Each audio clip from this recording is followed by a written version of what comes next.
I want to dedicate this in thanks to Hakadosh Baruch Hu for bringing us a ceasefire where hopefully Be'ezrat Hashem there'll be less damage, less trauma, less anxiety, less death, less injuries, and Be'ezrat Hashem we should be zochet to see that what starts as a ceasefire up in the heavens, from missiles, will spread and become a ceasefire and an experience of shalom, or down here on earth with all the protests and the rock throwing and the beating people up and spitting on people in restaurants. The pasuk says, "Oseh shalom bimromav, hu yaseh shalom aleinu."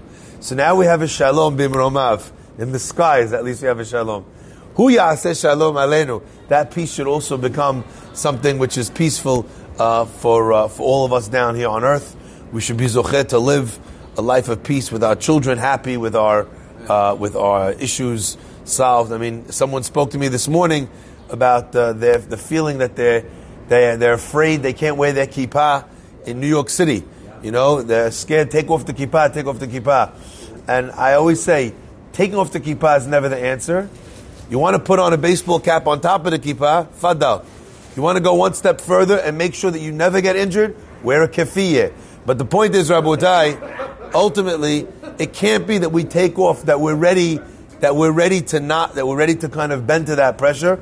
I'm not an advocate to send people down there so they get beaten up and whatever down the things. I don't think that's a smart thing. I don't think that accomplishes anything.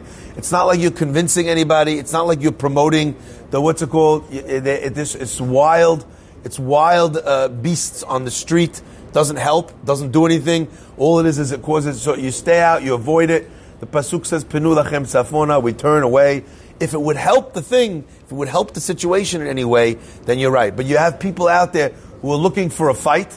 And by the way, this week it's for pro-Palestinian. Last week it was BLM. Next week it's going to be some other random. It's going to be pride issues. The week after that it's going to be something else. They're just going to ask you. I don't know if you heard what happened in Los Angeles. They walked into a place. They said, "Are you Jewish?" And they start beating them up. So next week it's going to be, "Are you a white ring supremacist?" The week after that they're going to ask you another question. Are you pro-taxes? Are you Republican? Did you vote for Donald Trump? Then it's going to be, there's a lot of things. Did you apply for PPP? Soon there's going to be a guy, they're going to go around, the mobs are going to go around with accountants, asking them if they filed for, if they did 1040 or 1099, what kind of, do you believe in critical race theory in schools? You don't believe they're going to, beat you up. You separate, education for children, etc., etc.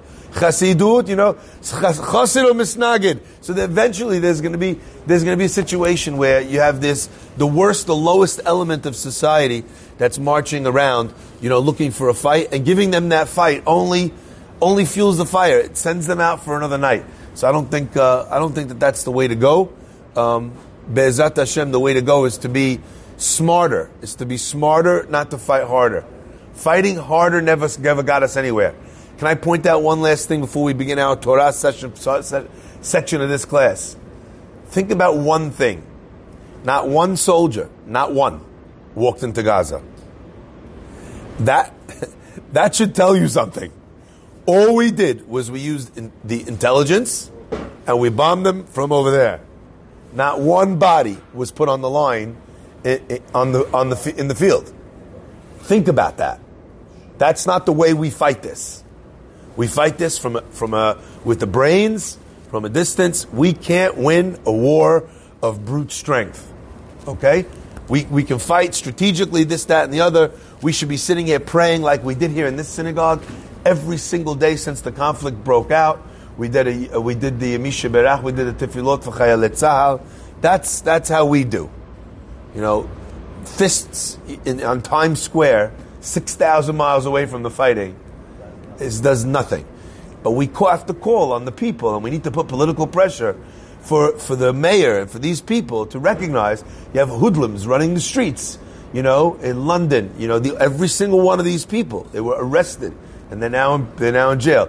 In the streets of Israel, over 1,000 people were arrested on the nights of those protests in Lod and whatever, or the next day.